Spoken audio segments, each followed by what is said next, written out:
the goals of human life. And these are, anybody know what they are? Dharma, Artha, Kama, Moksha. 4 goals. And of the 4, moksha is the really important one. To get liberated from this material existence is really the aim of human life. And so Jyotish can help us approach this goal by giving us the tools to understand, first of all, how to achieve the other 3 goals. Dharma, Artha, and Kama.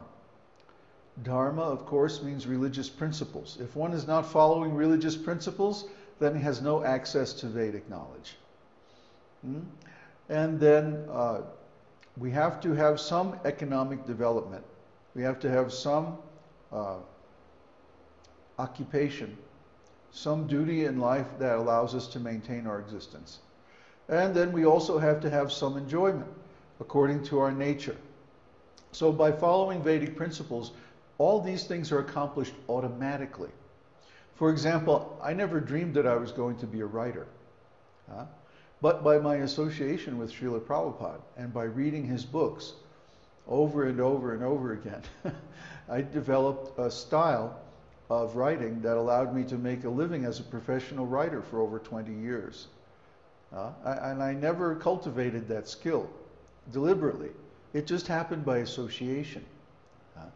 So any association with Brahminical principles makes us more intelligent, more capable, more employable, able to leap tall buildings in a single no, not that one. But we can do a lot that we couldn't do before simply by following these Brahminical principles of spiritual life. So the point in this essay, and it's a very big point, it's really the fundamental point of our whole astrology teaching, is that there are 4 pillars, as he calls them, of Jyotish.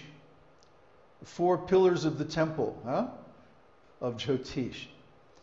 And they are the planets, or grahas, the signs, or the nakshatras and the rashis, the harmonic charts, okay, or basically as they're called, I can't remember the name right now. There's a Sanskrit name for them, which I'm sure is in here someplace. And finally, the dashas. The dashas are how we see events portrayed in time in astrology.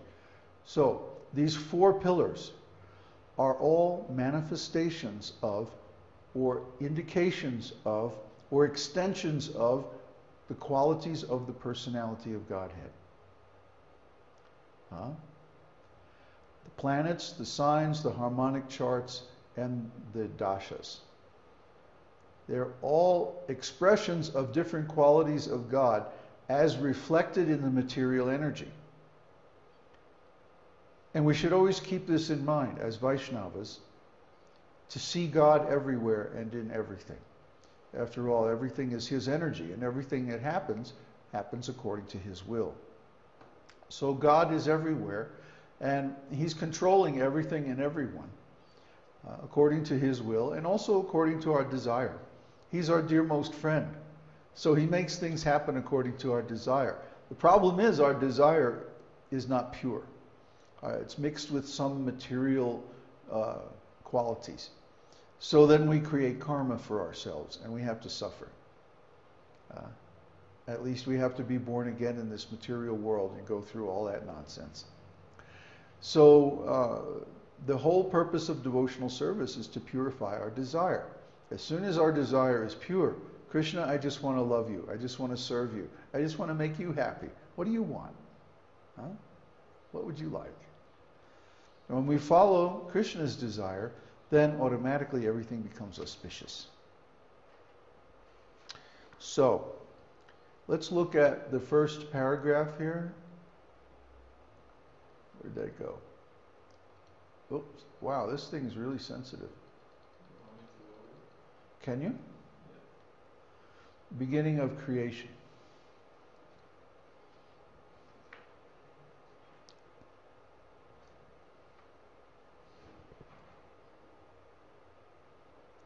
Are there any questions?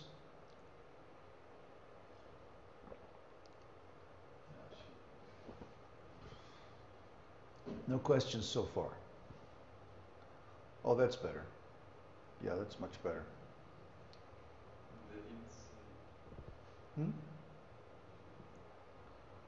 Any questions?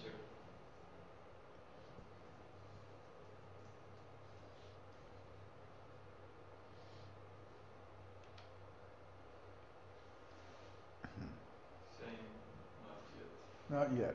Okay. So everything has a point of origin, a beginning, a creation. The 7 stages of material manifestation are creation, gestation, birth, growth, the creation of some byproducts, degeneration, and death. These 7 stages occur in every material arising, every material phenomenon, every material action. Yeah? So everything has a source of creation. And that creation source is always God. You trace it back to its preliminary causes and to the causes of those causes, and the ultimate cause is Narayan. Narayan emanates the Brahman, the total material energy, also known as Pradhan, or the Mahat Tattva. These are subtle material elements. They're not manifest. They're, you might say, causes of the material elements. They don't become manifest until they engage with time. For any material manifestation, time is required. But the Pradhan, or the Mahat Tattva, is eternal. Therefore, the cause of material creation is eternal and spiritual, Brahman. Brahma is the total material energy that I impregnate with the spirit souls, Krishna says in Bhagavad Gita. Therefore, of all beings, I am the seed-giving Father. Krishna says that in Bhagavad Gita. But until he actually applies that creative impulse by glancing over the material nature, then nothing actually happens. Remember, Krishna can perform any action with any of his senses. So he can impregnate the material nature simply by looking over it. He doesn't have to actually touch it. Krishna is always separate from the material nature. He never actually becomes engaged with the material nature. When he does, that's Lord Shiva. Shiva is God in touch with material nature, engaged with material nature. That's why we don't worship Lord Shiva as God, even though he's Maheshwar. He's the supreme controller, but because he's engaged with Maya directly, Durga, we don't worship him as the supreme. We worship him like a demigod. So Lord Narayan, or the time force, is never directly in touch with the material nature. Therefore, time is not something that we can measure. You can't take time. What's that song? If I could put time in a bottle. Well, we can't. Just like we can't put consciousness or the soul in a bottle. Because all these things are transcendental. Transcendental means they don't exist in this material dimension.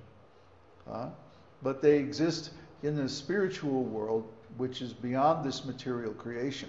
So with material senses or material instruments, we can never measure these things directly.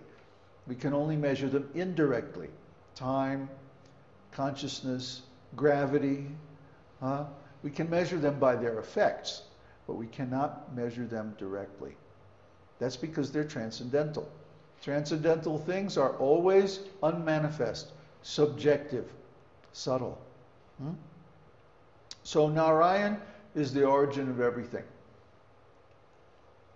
Hello? There we go. This is not working very reliably. Narayan is the origin of everything.